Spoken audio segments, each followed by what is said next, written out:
Hi there, my name is Candace and I'm 28 years old. I've only just gotten free of a horrible relationship, and today I want to tell you about how I did it and ruined my ex-husband's life in the process. When I first met Harlan, we were both in high school. He was the star football player, and I was just a girl in the crowd. I never thought that he would notice me, but he did. One day, he walked up to me and asked if I wanted to go to the movies. I was so excited. From that day on, we were inseparable. We did everything together, school dances, studying, and just hanging out. After high school, we decided to get married. We were young and in love. I believed we would be happy together. Harlan got a good job at a big company, and I stayed home to take care of our house and later our children. Harlan worked at a big company that sold expensive houses. He was always very busy and stressed out. His job was to convince people to buy these houses, and he made a lot of money doing it. But the more successful he became, the more he changed. At first, everything was perfect. Harlan would come home from work and we would have dinner together and talk about our day. He always made me laugh, and I felt so lucky to have him. Harlan was proud of his job. He liked dressing up in nice suits and going to fancy meetings. He would come home and tell me about the big deals he was working on. But as time went on, his job started to take over his life. He worked long hours and came home late. Sometimes he didn't come home at all.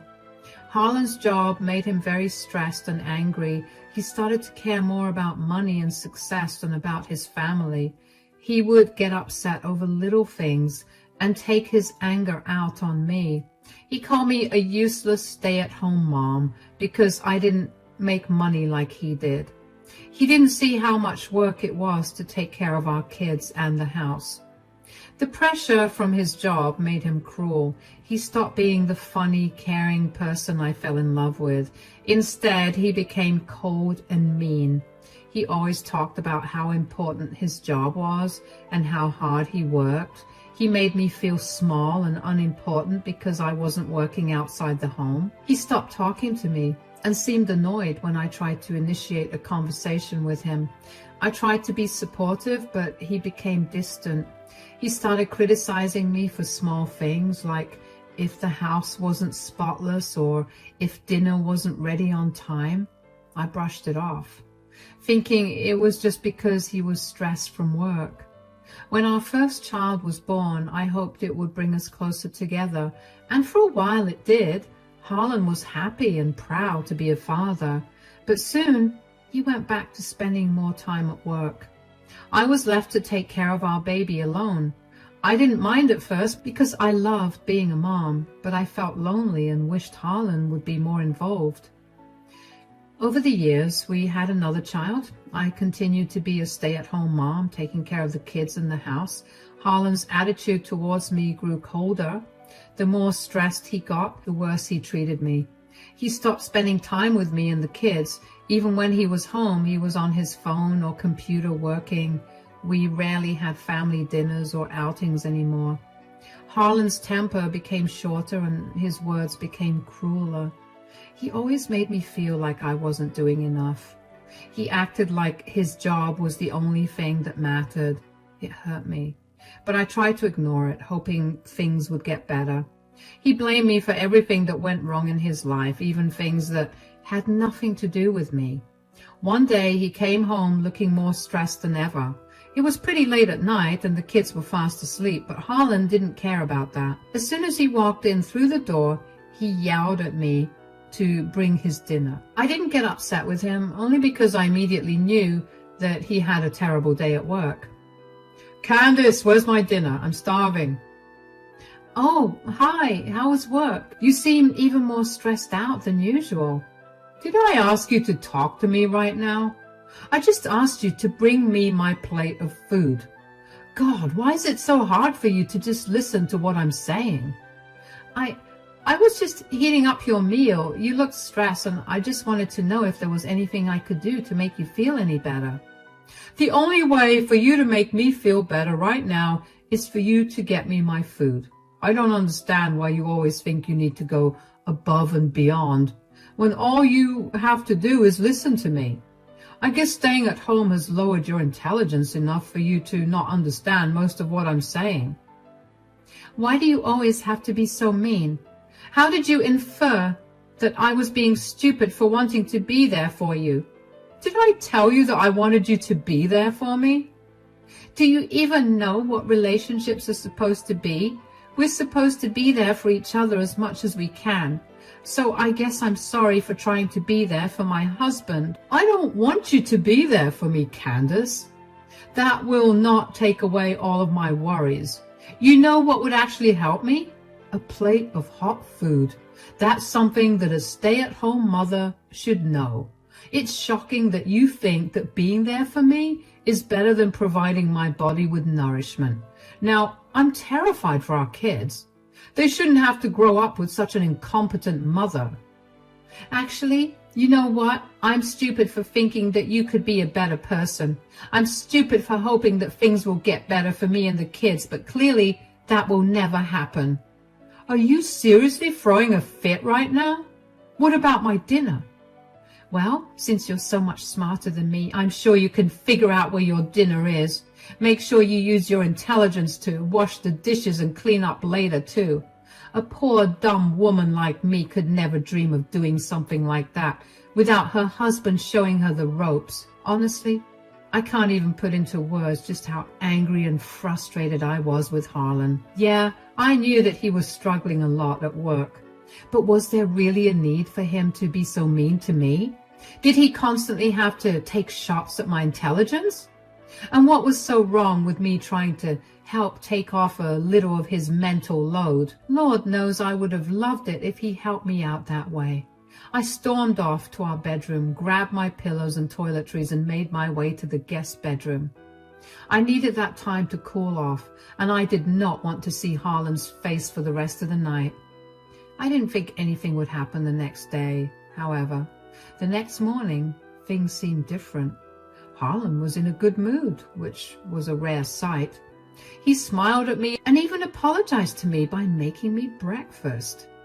I couldn't remember the last time he did something nice like that.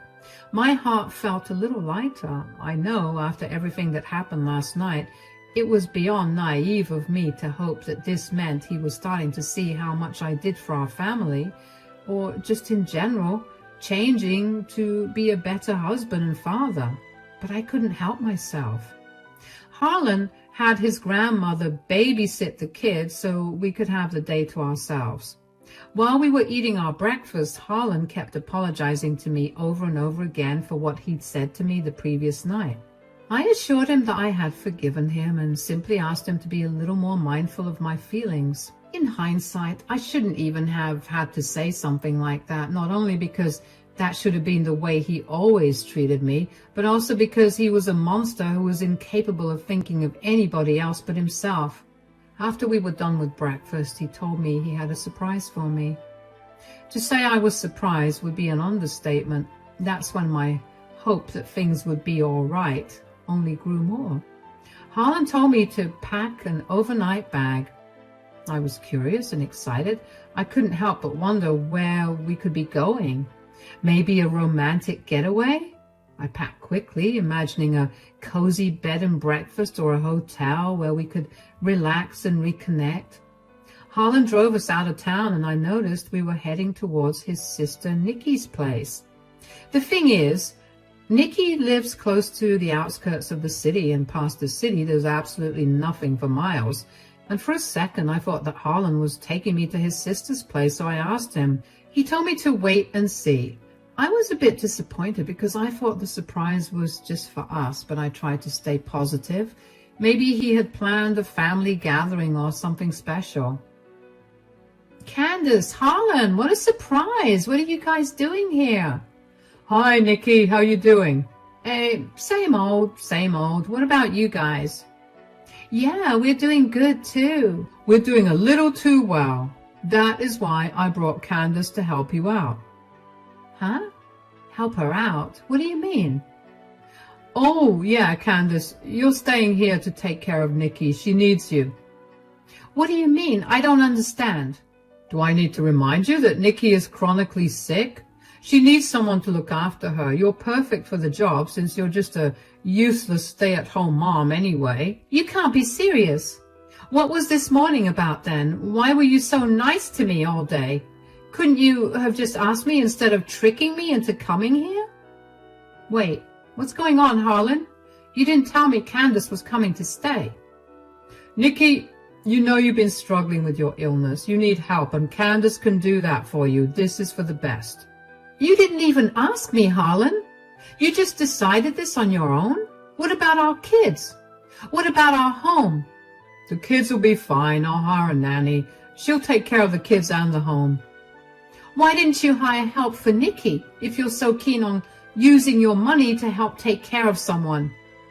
This is a lot safer for Nikki than hiring some random stranger to take care of her. So putting our kids in the hands of a random stranger is okay? Harlan, you're beginning to sound insane. You can't just dump Candace here without warning. This isn't fair to either of us. I don't need much help. And I have someone helping out, so I really don't need Candace to be here. Neither of you knows what's best for yourselves. Why don't you just trust the one person with a working brain here, huh? You're such a jerk, Harlan. Candace, I'm so sorry. I had no idea he was planning this. I don't want to be a burden. It's not your fault, Nikki, and you're not a burden at all. I would love to take care of you. I actually have no problem with that. I just don't like the fact that Harlan tricked me into coming here just so he could dump me here and leave. You would never have said yes if I told you what I wanted you to do.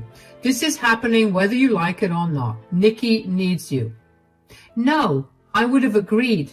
You just chose to not tell me so you could have the satisfaction of seeing me panicking. Harlan, you need to reconsider this. Candace has her own life and responsibilities, and you can't do anything on her behalf without her permission. I've made my decision. This is final. We'll see about that, Harlan. You can't control everything. Candace, you don't have to stay if you don't want to. Oh, I have her phone, and she doesn't know how to drive. Not that you have a car. She has no money to her name except for what little money I'll give you when I leave. Candace will be staying here. I have to go now. I'll be back to check on things later. Tears welled up in my eyes. This wasn't a surprise. It was a betrayal.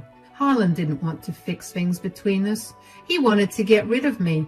He left me there with no way to get back home. I felt abandoned and heartbroken. The man I loved had thrown me away like I didn't matter. For the next 2 months, I stayed with Nikki. Oh, I need to give you a little background into what Nikki struggled with. Nikki has multiple sclerosis, or MS. MS is a disease that affects the brain and spinal cord. It makes it hard for her to move around and sometimes even to see or think clearly. She gets tired very easily and often needs help with everyday tasks. She had always been kind to me, but we were never very close. Nikki felt sorry for me. She knew how cruel Harlan could be, and she pitied me. Even though we weren't very close, she did her best to help. She even tried calling him many times to tell him to come back and get me, but he never picked up her calls. It was like he had abandoned both of us. Living with Nikki was tough. She needed a lot of care, and I was already feeling lost and alone. But I did my best to help her. In a way, taking care of Nikki gave me a sense of purpose and kept me from falling apart completely. She appreciated my help, and we started to bond over shared troubles. I have no idea how I managed to stay separated from my kids for so long, but I know that every waking second was torture for me without seeing or hearing from them. The only bigger shock to me was finding out who had been helping Nikki for so long. After about a week of staying with Nikki, a woman showed up at Nikki's place. She looked just like Harlan, but feminine. I immediately knew that it was Nikki's and Harlan's mother, Rebecca. I was way too shocked to speak. I let her into the house and she introduced herself to me. I barely managed to get words out of my mouth as I introduced myself. She realized that I was not in the space to be talking, so she gave me space to come to terms with what I was seeing and caught up with Nikki instead. Harlan never talked about his mother, Rebecca. He always changed the subject or got angry if I asked. I never understood why. He said she left when he was young, but that was all he told me. It seemed like a painful topic, so I stopped asking. But every once in a while, Harlan would slip up and tell me that his mother was a horrible, mean, and abusive person. By contrast, the more I watched Rebecca interact with Nikki, the more I realized that she was kind of caring and nothing like the person Harlan had described. I still didn't feel entirely comfortable with Rebecca from the get-go, but she did make it a point to come once every few days.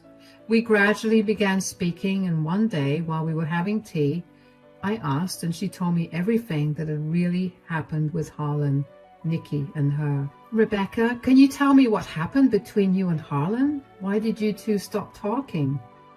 It's a long and painful story.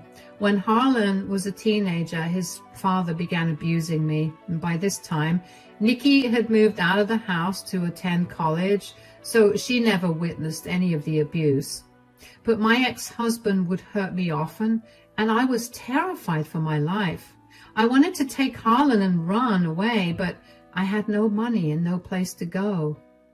Oh, wow. I'm so sorry that you had to go through that. Harlan had never mentioned his father abusing you.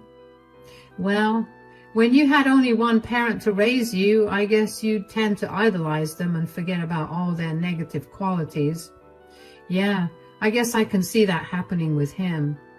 Did you have a job? Did you try to save money? I did. I tried to save money secretly, but it was never enough. One night, things got really bad.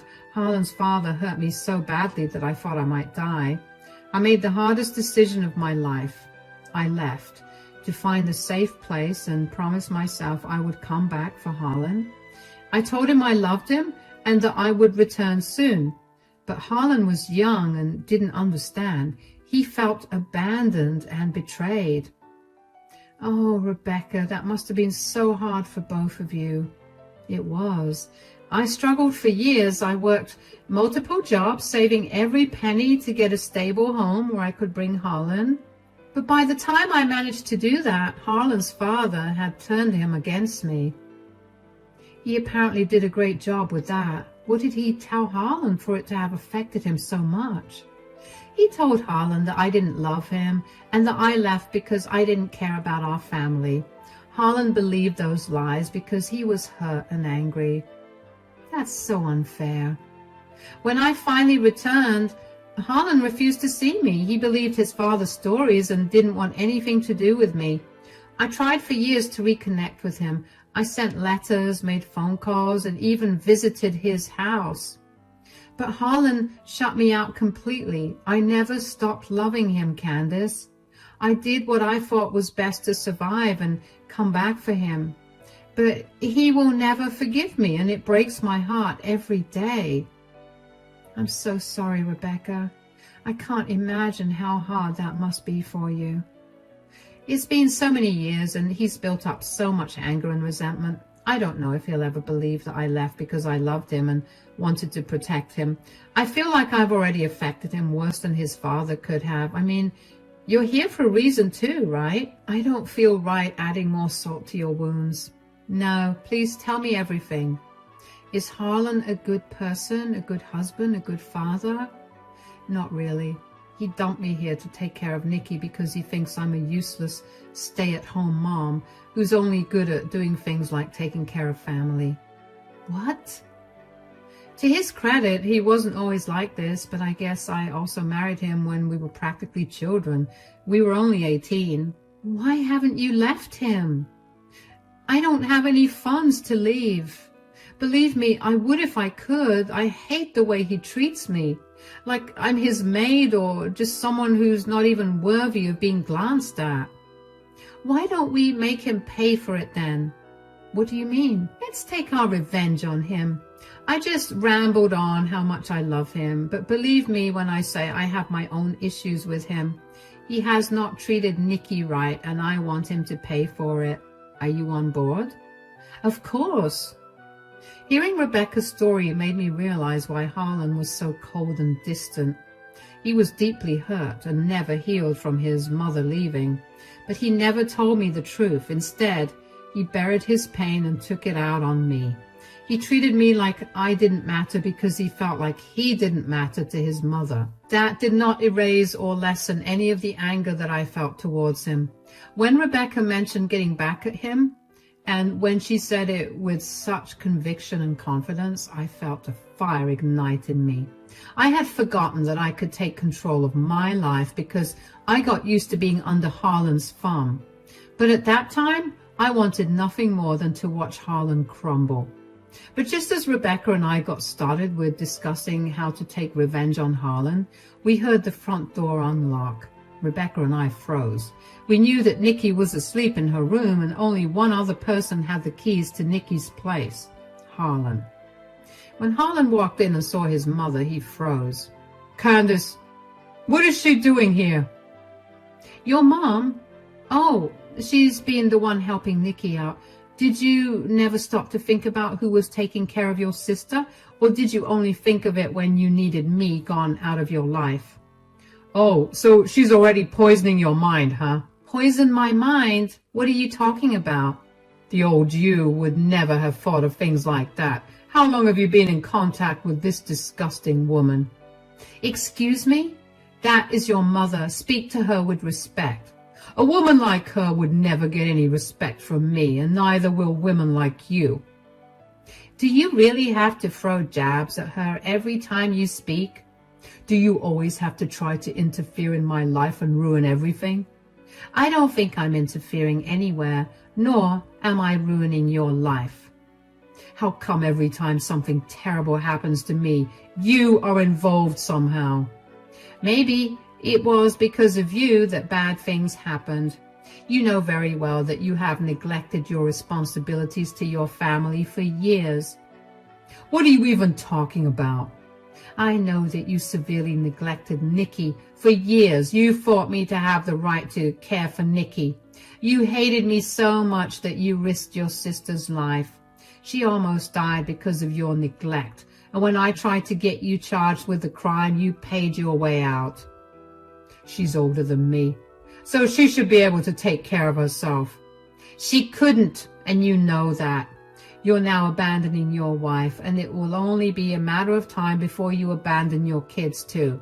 And I will not let that happen. You will pay the price for all the horrible things you've done to those in your life." "You sound insane. Do you really think your stupid empty threats are going to scare me?" "You're going to have to try a lot harder than that to get me to change.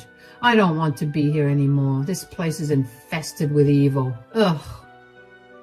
Harlan left after that, and Rebecca took a few seconds to gather herself. I was not shocked by Harlan's behavior and attitude, but Rebecca seemed appalled by it. She'd only interacted with him through a third party, so she had no idea what he was like in person. To see that he was every bit the horrible person in the first person as well as through a third party was jarring for Rebecca. But that only made her more determined to get revenge on Harlan. Rebecca and I spent the next few weeks meticulously planning our revenge. She was deeply committed to helping me get justice for the cruelty Harlan had inflicted upon me. Our first step was legal action. Rebecca supported me in gathering all the necessary evidence, documenting every instance of Harlan's neglect and cruelty, including the heart-wrenching day he abandoned me at Nikki's house. We started with my personal experiences. I wrote down everything that had happened, from the cruel things Harlan said to me to the times he came home late or didn't come home at all. I described how he left me at Nikki's house without any way to get home. We also found old text messages and emails where Harlan had been mean and hurtful. Each piece of evidence showed how he tried to control and belittle me. Rebecca also helped me find witnesses. Nikki, Harlan's sister, was willing to testify. She had seen how Harlan treated me and knew about the day he left me at her house. Rebecca herself wrote a detailed statement about what I had told her and about her own experiences with Harlan's father, showing a pattern of abuse in the family.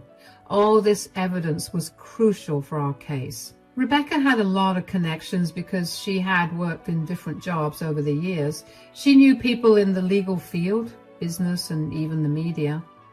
When she left Harlan's father, she had to start from scratch, working multiple jobs to support herself.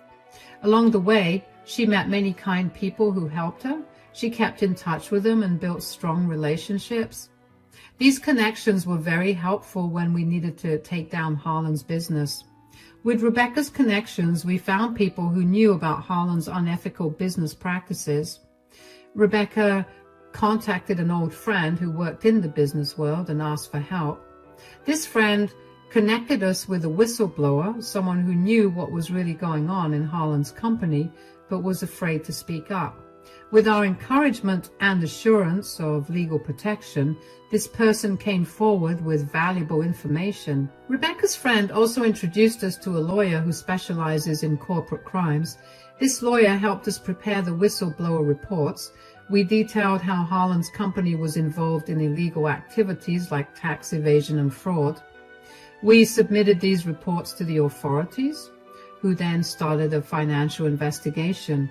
The investigation took some time, but eventually they found enough evidence to charge Harlan's company with multiple crimes. They froze his assets and imposed heavy fines.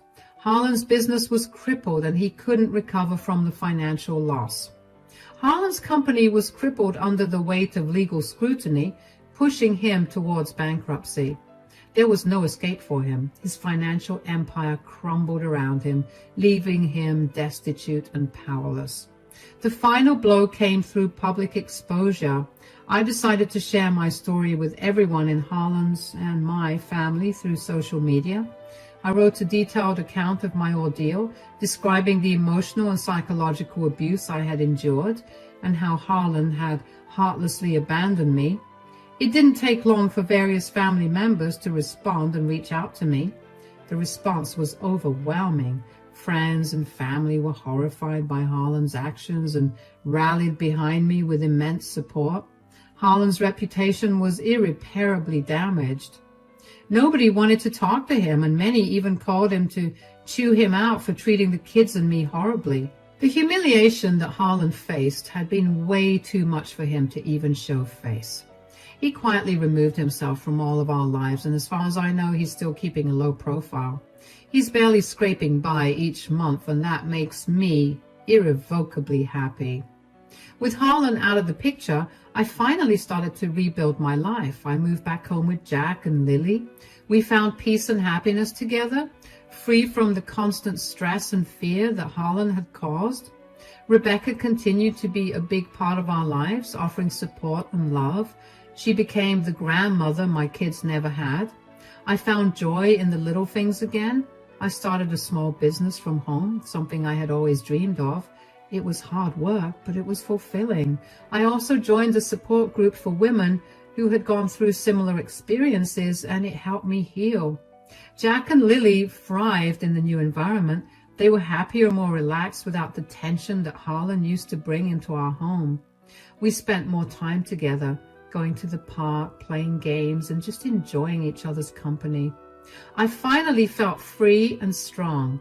I was no longer just a useless stay-at-home mom, as Harlan had called me. I was a mother, a businesswoman, and a survivor. I had taken control of my life and found happiness again.